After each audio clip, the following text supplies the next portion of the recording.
आप सभी को राधे राधे। आज है 14 अप्रैल और 14 अप्रैल 2021 के हरियाणा करंट अफेयर इस वीडियो में मैं आपको पढ़ाऊंगा।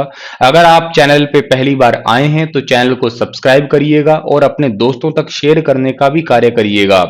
आशा है कि आप लोग बहुत ही आनंद में होंगे और अगर आप लोगों को पढ़ना है हरियाणा जी के मुझसे तो आप पेंसिल एप्लीकेशन को डाउनलोड कीजिएगा। इस एप्लीकेशन का लिंक जो है वो मैंने डिस्क्रिप्शन बॉक्स में दे दिया है। अच्छा, कल आपसे एक सवाल पूछा था मैंने, उसका सही जवाब क्या होगा? कल मैंने आपसे ये पूछा था कि वर्तमान में हरियाणा के अंदर जो है किसानों के लिए कितनी योजनाएं चलाई जा रही है, तो उसका सही आंसर 10 था आपका, ये याद रखिएगा। आज का पहला क्वेश्चन क्या होगा कि सीएम मनोहर लाल ने हाल ही में high power land purchase committee की बैठक में रेवाड़ी में एम्स के लिए कितने एकड़ जमीन 40 लाख रुपए प्रति एकड़ के हिसाब से खरीदना तय किया है? बहुत ही अच्छा सवाल है और इसका सही जवाब ये होगा कि 200 एकड़ जमीन जो है वो खरीदी जाएगी और 40 लाख रुपए पर एकड़ के हिसाब से जो है वो खरीदी जाएगी।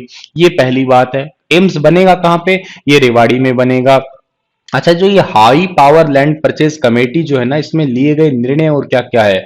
जैसे हथीन में बाईपास के लिए जमीन खरीदी जाएगी, रेवाड़ी में एम्स के लिए 200 एकड़ खरीदी जाएगी, कैथल के राजौद में वाटर ट्रीटमेंट प्लांट के लिए जमीन खरीदी जाएगी, यमुनानगर में जो है कालानौर से कैल तक 4 लेन सड़क मार्ग के लिए जमीन खरीदी जाएगी, कुरुक्षेत्र के पिहोवा में बीबीपुर से चनल हेड़ी के बीच में पुल बनेगा, इसके लिए जमीन खरीदी जाएगी, सिरसा में रानिया और कुतुबगढ़ के बीच में पुल बनेगा और नूह के आकेरा गांव में यूनानी मेडिकल कॉलेज के लिए अप्रोच रोड है वो भी बनाया जाएगा। तो इन सभी के लिए जो है जमीन खरीदने के लिए अभी रिसेंटली मंजूरी मिली है। तो ये एक इंपॉर्टेंट सी बात है, आपको याद रखनी है, स्क्रीनशॉट ले लेना है स्लाइड का। एक बात और है कि एम्स का फुल फॉर्म भी याद कर लेना, all India institute of medical science, Akhil Bharatiya Ayurvigyan संस्थान। अगला क्वेश्चन हमारा ये होगा कि हरियाणा सरकार ने मुख्यमंत्री ने किस योजना को क्रियान्वयन के लिए राज्य स्तरीय और जिला स्तरीय टास्क फोर्स का गठन किया है? हरियाणा सरकार के मुख्यमंत्री जो है, जिनका नाम है मनोहर लाल खट्टर, इन्होंने जो है किस योजना को चलाने के लिए एक राज्य स्तरीय और जिला स्तरीय, भी पूरे राज्य के लेवल पे और हर एक जिले के लेवल पे एक टास्क फोर्स का गठित किया है और इस योजना का नाम है अंत्योदय परिवार योजना। बी ऑप्शन जो है इसका हमारा वो बिल्कुल ठीक रहेगा। बेसिकली इस योजना में क्या है, बहुत ही ज्यादा गरीब परिवार है जिनकी सालाना आय जो है वो 1 लाख से भी कम है, उनकी आय बढ़ाने का लक्ष्य रखा है ताकि सालाना कम से कम 1,80,000 आय तो इनकी हो ही जाए। और हरियाणा सरकार ने इसीलिए एक जिला स्तर पे और राज्य स्तर पे टास्क फोर्स का गठन किया है। ठीक है, इसमें हमारे हरियाणा के मुख्य सचिव, जिनका नाम है विजयवर्धन, वो इस टास्क फोर्स के जो है वो अध्यक्ष होने वाले हैं और के अलावा जो है और बहुत सारे डिपार्टमेंट के मुख्य सचिव, जैसे ग्रामीण विकास डिपार्टमेंट हुआ, रोजगार विभाग हुआ, शहरी विकास विभाग हुआ, कौशल विभाग हुआ, इंडस्ट्रियल डिपार्टमेंट हुआ, इनके सभी के सदस्य जो है इसके अंदर शामिल होंगे और ये सारे अनुसूचित जाति और पिछड़े वर्ग के कल्याण के लिए जो है वो कार्य करेंगे। इतनी बात आपको याद रखनी है इस वाले क्वेश्चन से। और थोड़ा आगे जाते हैं तो एनसीआर विस्तार में शामिल हरियाणा के कितने जिलों में एनसीजेड बनने वाला है? एनसीजेड यानी कि नेचुरल कंजर्वेशन जोन बनने वाला है। ये बहुत बहुत इंपॉर्टेंट है और इसका सही आंसर रहेगा 5 जिले। बी ऑप्शन सही है इसका हमारा। देखो क्या है, ये 5 जिले कौन से हैं? एक तो जींद है, एक भिवानी है, एक चरखी दादरी है, एक महेंद्रगढ़ है और एक करनाल है। यहाँ के अंदर नेचुरल कंजर्वेशन जोन में जो है ये इनको बनाया जाएगा। एक तो पहली बात है। दूसरी बात है कि एनसीआर के विस्तार हरियाणा सब रीजनल प्लान 2041 के लिए जो है इन जिलों के अंदर जो है एनसीडी की ग्राउंड रिपोर्ट मांगी गई है। अब आपको मैं ये बता देता हूं कि प्राकृतिक धरोहर के बचाने का उद्देश्य के लिए जो है इनको कंस्ट्रक्शन वर्क पे यहाँ पे रोक लगाई जाएगी और यहाँ के जो जिला नगर के जो योजनाकार है, जिनका नाम है अरविंद ढुल्ल, इन्होंने बताया कि जींद जो है इसके अंदर बहुत बड़ा बीड का वन है, तकरीबन 1102 एकड़ में फैला हुआ है, तो उसके बचाने के लिए प्रयास है। हरियाणा के वैसे 13 ऐसे जिले हैं जो एनसीआर में शामिल है, जैसे झज्जर है, पलवल है, महेंद्रगढ़ है, मेवात है, रेवाड़ी भी है, अच्छा सोनीपत, गुरुग्राम, फरीदाबाद, रोहतक, पानीपत, जींद, करनाल, भिवानी, ये शामिल किए गए हैं, राष्ट्रीय राजधानी क्षेत्र के अंदर शामिल किए गए हैं इन्हें। अच्छा, इन्हें किए तो गए हैं लेकिन प्रॉब्लम ये है कि एनसीआर में शामिल होने के बाद भी ना एनसीआर योजना बोर्ड इनको कोई अलग से बजट नहीं देता है और बजट नहीं देता है तो इनका डेवलपमेंट भी नहीं हो रहा, नॉर्मल जिलों जैसे जिले लग दिख ही रहे हैं ये फिर ये। और 2017 में एनसीआर योजना बोर्ड की ओर से जींद, करनाल, महेंद्रगढ़, भिवानी में बिजली, पानी और इंफ्रास्ट्रक्चर की डिटेल तो मांगी गई थी, लेकिन यही रिपोर्ट भेज दी गई, लेकिन उसके बाद में कोई भी बजट जो है इन जिलों के पास में अभी तक नहीं आया है। इन फ्यूचर में ऐसा फील हो रहा है कि एनसीआर के रीजनल प्लान 2021 में जो है ये बहुत सारी विशेषताओं के साथ में हरियाणा को जो है थोड़ा सा डेवलप किया जाएगा। जैसे फॉर एग्जांपल राजस्थान की अरावली सीरीज है जो कि जिसका हरियाणा का क्षेत्र है उसको डेवलप किया जाए, फॉरेस्ट एरिया को डेवलप किया जाए, यमुना, गंगा, काली, हिंदौन, साहिबी नदियां हैं, इनकी सहायक नदियां जैसे है, इन गंगा की सहायक नदियां हैं ये, इनको थोड़ा सा डेवलप किया जाए। बड़खल झील, सूरजकुंड, दमदमा, इन झीलों का डेवलपमेंट हो सके, भूजल का जो है उसके लिए वाटर रिचार्जिंग स्टेशन वगैरह भी बनाए जा सके। तो फ्यूचर प्लानिंग ये हो सकते हैं कि इनके ऊपर हरियाणा के अंदर जो है विशेष तौर से ध्यान दिया जाए। रिन्यू पावर ने कब तक शुद्ध शून्य उत्सर्जन प्राप्त करने का संकल्प किया है? How long has renew power please to achieve net zero emission? Basically देखिएगा, शून्य पावर का जो है आपका शून्य पावर उत्सर्जन का मतलब है कि जैसे कोयला है, कोयले को जलाते हो तो कार्बन का उत्सर्जन होता है। तो कौन से साल तक रिन्यू पावर ने अपना टारगेट लिया है, अपना संकल्प लिया है क्या कि हम लोग जीरो एमिशन कर देंगे, और ये टारगेट रखा है 2050 तक का। ठीक है, तो इतनी बात आपको याद रखनी है। और 9 अप्रैल 2021 को भारत की एक स्वच्छ ऊर्जा कंपनी है जिसका नाम है रिन्यू, ये अपने हरियाणा की कंपनी है, गुरुग्राम में इसका कंपनी का हेडक्वार्टर है। और ये हरियाणा की रिन्यू पावर ने 2050 तक जो है वो शुद्ध शून्य उत्सर्जन प्राप्त करने का संकल्प किया है। ठीक है, रेस टू जीरो अभियान के तहत है, एक अभियान है रेस टू जीरो जो कि संयुक्त राष्ट्र framework convention on climate change की तरफ से जो है शुरू किया गया है। ये रेस टू जीरो अभियान क्या है? बेसिकली एक पर्यावरण को बचाने का ही एक सीधा सीधा यूं कहिएगा अभियान है, जिसमें बहुत तेजी से जितने भी आपके व्यापार उद्योग चल रहे हैं उनका जो कार्बन का उत्सर्जन होता है उसको कम करना या उसका रोकना ही सीधा सीधा उद्देश्य है इस अभियान का। हरियाणा की प्रामेरिका लाइफ इंश्योरेंस ने हाल ही में किसे अपना एमडी और सीईओ नियुक्त किया है?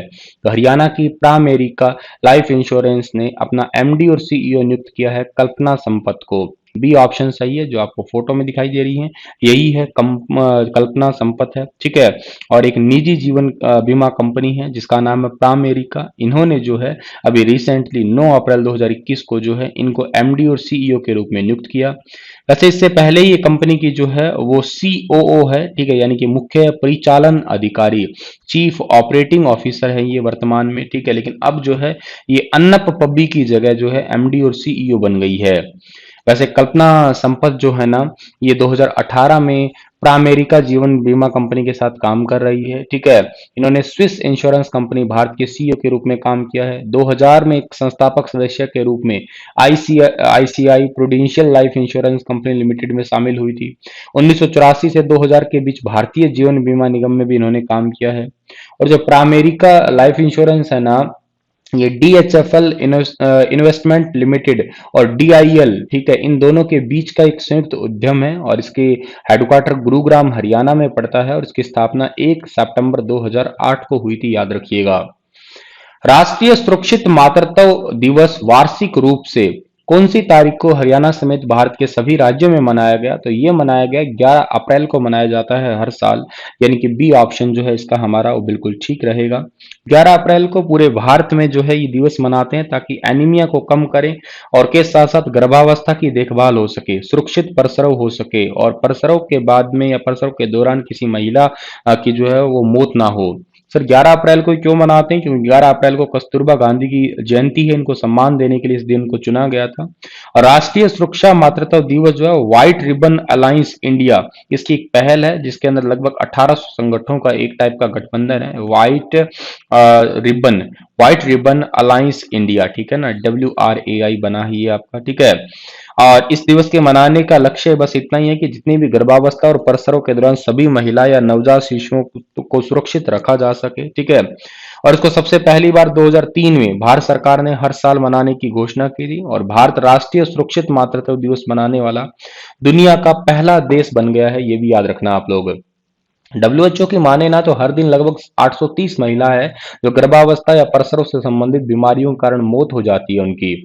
इसके लिए सरकार ने सुरक्षित मातृत्व सुनिश्चित करने के लिए जननी शिशु सुरक्षा कार्यक्रम भी शुरू किया है, 2011 के अंदर किया है।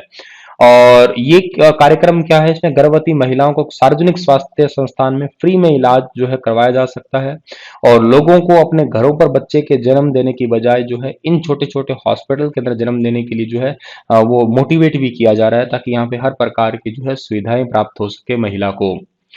हाल ही में किस विश्वविद्यालय में नवनिर्मित संग्रहालय प्रथम स्वतंत्रता संग्राम 1857 का लोकार्पण किया है? तो ये किया है, इसका इनॉग्रेशन किया है अभी हाल ही में केयूके के अंदर हमारे मुख्यमंत्री जी द्वारा। बी ऑप्शन सही है इसका हमारा। कुरुक्षेत्र यूनिवर्सिटी के अंदर अभी रिसेंटली हरियाणा कला परिषद के द्वारा जो है बैसाखी उत्सव का सम्मेलन हुआ था, और बैसाखी उत्सव के सम्मेलन के बाद ही जो है इस का उद्घाटन किया गया था रिसेंटली। और कुरुक्षेत्र यूनिवर्सिटी के कुलपति सोमनाथ सचदेवा है, ठीक है, और इसकी अध्यक्षता इस कार्यक्रम की श्री कंवर पाल गुर्जर ने की थी, जो कि हरियाणा के कला और सांस्कृतिक मंत्री भी आते हैं, ठीक है। अगला क्वेश्चन हमारा है कि महान समाज सुधारक और संविधान निर्माता डॉक्टर भीमराव अंबेडकर की 2021 में कौन सी जयंती मनाई जा रही है? डॉक्टर भीमराव अंबेडकर की 2021 के अंदर जो है 130वीं जयंती मनाई जा रही है। बी ऑप्शन सही है। 14 अप्रैल 1891 को उनका जन्म हुआ था, 6 दिसंबर 1956 को उनका देहांत हुआ था।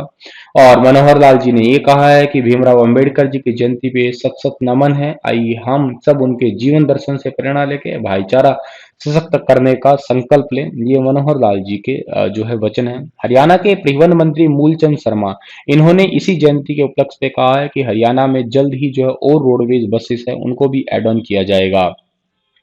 हरियाणा की कौन सी डाक शाखा ने देश की टॉप डाक डिवीजन में जगह बनाई है? वेरी इंपॉर्टेंट क्वेश्चन है, और इसका सही आंसर रहेगा हिसार।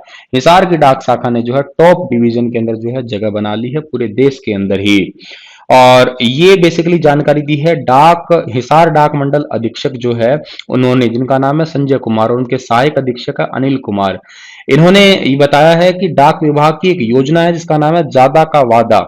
इस प्रतियोगिता के तहत 3 महीने के अंदर जो है 6 करोड़ 65 लाख रुपए लोगों तक पहुंचा दिए इन्होंने। ऐसे करके देश की टॉप डाक डिवीजन बन गई है। पूरे भारत भर में लगभग 660 के आसपास डाक घर है जहां पे ज्यादा का वादा प्रतियोगिता शुरू की गई थी। और इसमें इसके तहत क्या होता है कि आधार इनबिल्ट पेमेंट सिस्टम के तहत लोगों को घर घर तक पैसे देने होते हैं। इसमें जो है नंबर 1 आया है ये हिसार।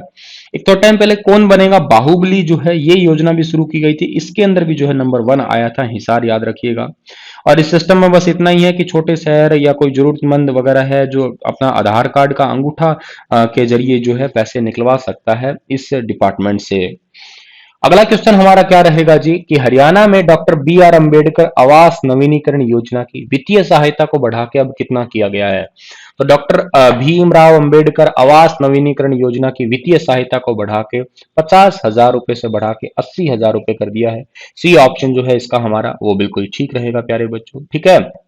चलिए इसी के साथ में ये लेक्चर तो प्यारे बच्चों आपके लिए समाप्त होता है, पर मैं आप लोगों से एक सवाल पूछना चाहता हूं क्या कि जो हमारा संविधान है, ठीक है ना, उस संविधान की प्रारूप समिति तैयार किसने की थी? उस संविधान को बनने में समय कितना लगा था? संविधान को लागू कब किया गया था? ये सारी पॉइंट आप मुझे बताइएगा। प्रारूप समिति किसने तैयार की थी, बना कब था, बनने में समय कितना लगा था, या लागू कब किया गया था? ये सवाल आपके रहेंगे, कल आपसे मैं पूछूंगा, जानूंगा, ठीक है, कमेंट सेक्शन के अंदर। Thank you so much. Stay happy, stay healthy.